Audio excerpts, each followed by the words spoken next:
আপনার আমার তাকদিরে যা লেখা হয়েছে এর একটা দানা আপনি বেশি খেয়ে পৃথিবী থেকে যাবেন না। আর আপনার আমার রিজিকে যা আছে তার এক চুল রেখে আপনি দুনিয়া থেকে যাবেন না। তাকদির নিয়ে প্রিয় ভাইয়েরা বিচলিত হবেন না। আপনার তাকদিরে যা আছে আপনি পাবেন, যা নাই কোশ্চিনকালেও পাবেন না, ফুল স্টপ। আপনার তাকদিরে যা আছে আপনি পাবেন, না পেয়ে আপনি দুনিয়া থেকে যাবেন না, ফুল স্টপ।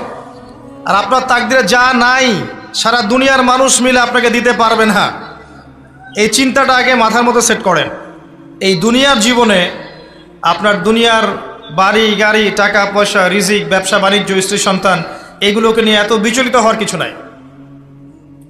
আপনার আমার তাকদিরে যা লেখা হয়েছে এর একটা দানা আপনি বেশি খেয়ে পৃথিবী থেকে যাবেন না। আর আপনার আমার রিজিকে যা আছে তার এক চুল রেখে আপনি দুনিয়া থেকে যাবেন না। এটাই চূড়ান্ত সত্য কথা। আপনি ঘুষ খান আর সুদ খান আর দুর্নীতি করেন আর মানুষের সম্পদ আত্মসাৎই করেন না কেন, যতটুকু লেখা আছে আপনার তাকদিরে এর বেশি আপনি কিচ্ছু পাবেন না। আর আপনি হালালে থাকার জন্য যতই কষ্ট করেন, হালালে আছেন, সবজি বিক্রি করে খাচ্ছেন, আপনি ছোটোখাটো ব্যবসা করছেন, মানুষ আপনাকে দাম দেয় না, আন্ডার এস্টিমেট করে, গরিব বলে, ফকির মিসকিন বলে, কিন্তু আপনার তাকদিরে যা আছে আপনি সেটাই পাবেন, এর বেশি আপনি কিচ্ছু পাবেন। হুয়াল আউয়ালু ওয়াল আখির, আল্লাহ পাক প্রথম এবং আল্লাহই শেষ। কুল্লু মান আলাইহা ফান ওয়া ইয়াবকা ওয়াজহু রাব্বিকা যুল জালালি ওয়াল ইকরাম। প্রত্যেকটা বিষয় ফানা হয়ে যাবে, কিচ্ছু থাকবে না। এখন আপনি পৃথিবীতে যা দেখছেন এগুলোর কিছুই থাকবে না। প্রত্যেক মানুষ, প্রত্যেকটা জিন, প্রত্যেক উদ্ভিদ, প্রত্যেক এই প্রাণী, আকাশ, মহাবিশ্ব, গ্রহ নক্ষত্র, চন্দ্র সূর্য, সমুদ্র, পাহাড় পর্বত, বিশ্বনেতা, রাষ্ট্রনেতা, সমাজ নেতা, পরিবারের কর্তা, অর্থনৈতিক নেতা, সবাই মারা যাবে, সবাই শেষ হয়ে যাবে, কিচ্ছু থাকবে না। এই বিষয়টা আগে ভালো করে হজম করতে হবে যে আমরা এখানে থাকতে আসিনি, আমরা এই দুনিয়ায় থাকতে আসিনি, আমরা এখানে এসেছি চলে যেতে। যার মনের মধ্যে এই কনসেপ্ট থাকে সে কখনো আল্লাহ পাকের বিদ্রোহী হতে পারে না, সে কখনো আল্লাহ দ্রোহিতা করতে পারে না, কুফরি করতে পারে না, শিরক করতে পারে না, আল্লাহর অবাধ্য হতে পারে না।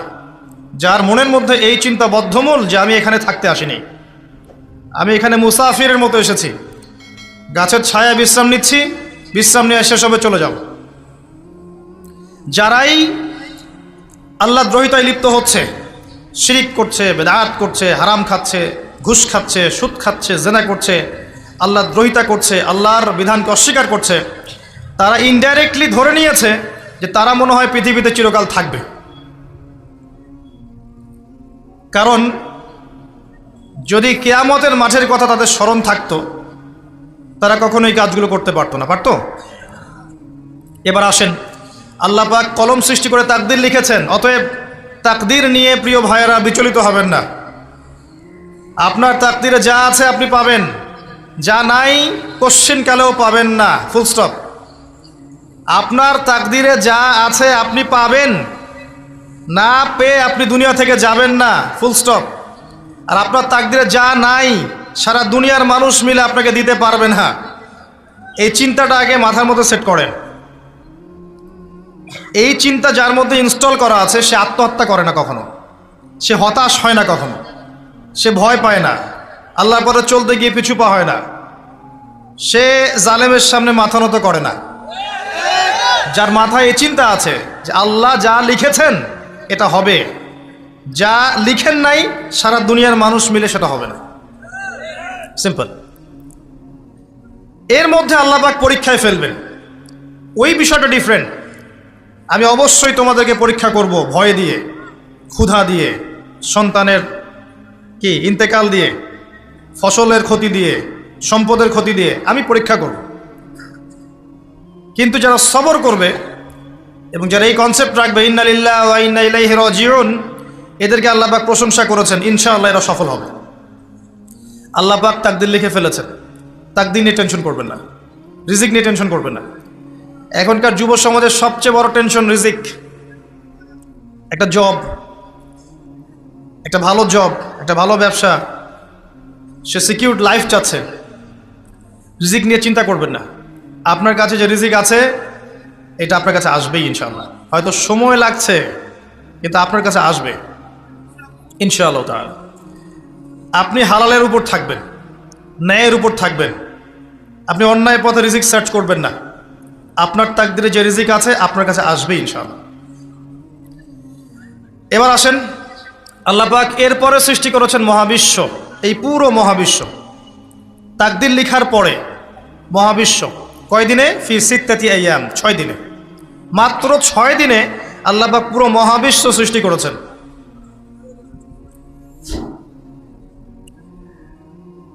হুয়াল্লাযী খালাকাস সামাওয়াতি ওয়াল আরদা ফি সিত্তাতি আইয়াম সুম্মা ইসতাওয়া আলাল আরশ। সূরা হাদীদের মধ্যে আয়াতটা আছে। তিনি সেই আল্লাহ যিনি এই মহাবিশ্ব সৃষ্টি করেছেন 6 দিনে, এরপরে আরশের উপর সমাসীন হয়েছেন। আল্লাহ পাক এর একদিন আমাদের একদিনের মতো নয়, বরং কিয়ামতের মাঠে যেদিন আমরা দাঁড়িয়ে থাকব এই দিনটা হবে আল্লাহর হিসেবে 50,000 বছরের সমান। মানুষ অস্থির হয়ে থাকবে, বিচার শুরু হচ্ছে না কেন। অপেক্ষা করা কাজটা খুব যন্ত্রণাদায়ক, তাই না?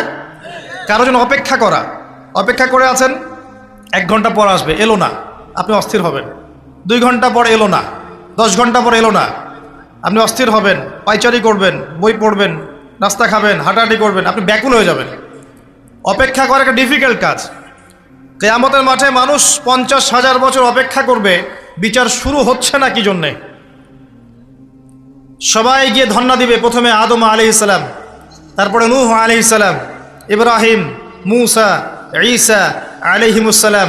আল্লাহর কাছে একটু সুপারিশ করেন, বিচার যেন শুরু হয় অ্যাটলিস্ট। কেউ কিচ্ছু করতে পারবে না, কারণ সবাই বলবে ইয়া নাফসি ইয়া নাফসি। দূর থেকে একজনের আওয়াজ আসবে যিনি ইয়া নাফসি বলছেন না, যিনি বলছেন ইয়া উম্মতি ইয়া উম্মতি। সবাই তার কাছে যাবে এবং তিনি আমাদের নবী মুহাম্মদুর রাসূলুল্লাহ সাল্লাল্লাহু আলাইহি ওয়াসাল্লাম সিজদায় পড়ে যাবেন এবং তার উম্মার জন্য সুপারিশ করবেন। উম্মার কবিরা গুনাহগার ব্যক্তিদেরকে সুপারিশ করে তিনি জান্নাতে নিয়ে যাবেন ইনশাআল্লাহ। আল্লাহ তাকে ওয়াদা করেছেন, হে নবী, তোমার উম্মতের কোনো ব্যক্তি যদি শিরিক না করে আমার সামনে উপস্থিত হয় আমি তাকে মাফ করে দেব ইনশাআল্লাহ। হাদিসে কুদসির মধ্যেও আছে যে হে আদম সন্তান, তুমি যদি দুনিয়ার সমান পাপ নিয়ে, আসমান জমিন সমান পাপ নিয়ে আমার সামনে দাঁড়াও, কিন্তু আমার সাথে কাউকে শরিক করনি, তাহলে আমি আল্লাহ তোমার সামনে আসমান জমিন সমান ক্ষমা নিয়ে উপস্থিত হব ইনশাআল্লাহ।